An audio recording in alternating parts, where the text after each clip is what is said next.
Guys, did you know you can use two WhatsApp accounts on the same phone? There has been recently a new update to WhatsApp features in which you can use two WhatsApp accounts on the same phone. All you need to do is come to your existing WhatsApp account. To add your second WhatsApp account, you need to tap on the three dots. So we will just tap on it and then we will tap on the settings. After that, we will tap on the account option. That is the first option. In this, the second last option, add account, we will have to tap on this option. After this, we can see that our existing account is shown here and we can add our second account here. So we will tap on the add account option. Now WhatsApp is going to give us this window, add an account. So we have to agree and continue. After agreeing and continue, we will have to enter our second phone number. I mean, this is possible only if your phone uses dual SIM option. On one SIM, the existing WhatsApp account will be registered, and on the second SIM, your second WhatsApp account will be registered. So here we will enter our second number. After entering my number, I will tap on the next button.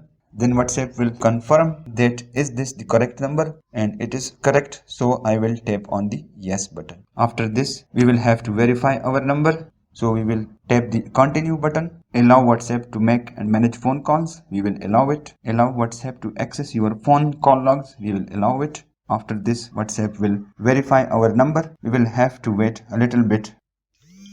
Yeah. So WhatsApp have called us.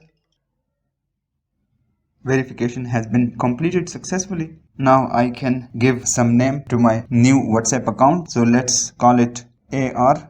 I can also add a profile photo by tapping on this camera icon. Let's leave it for now. You can do that. Let's move forward. So I will tap on the next button.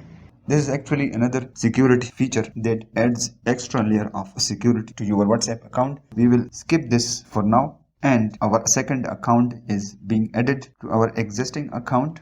And so our second account has been created. Guys, you can see that this account is completely new. It is empty with no chats, no updates or things like that. And so we can start new chats. And so my new WhatsApp account has been created. So if I want to switch back to the first WhatsApp account, all I need to do is tap on these three dots in the top right corner and tap on the switch accounts option. So WhatsApp will automatically switch me to my first WhatsApp account. If I want to go back to the second WhatsApp account, I will need to tap on the three dots again in the top right corner and tap on the switch accounts. WhatsApp will automatically switch me to my second WhatsApp account. So guys, you can see this is the easy way that you can have two WhatsApp accounts on the same phone.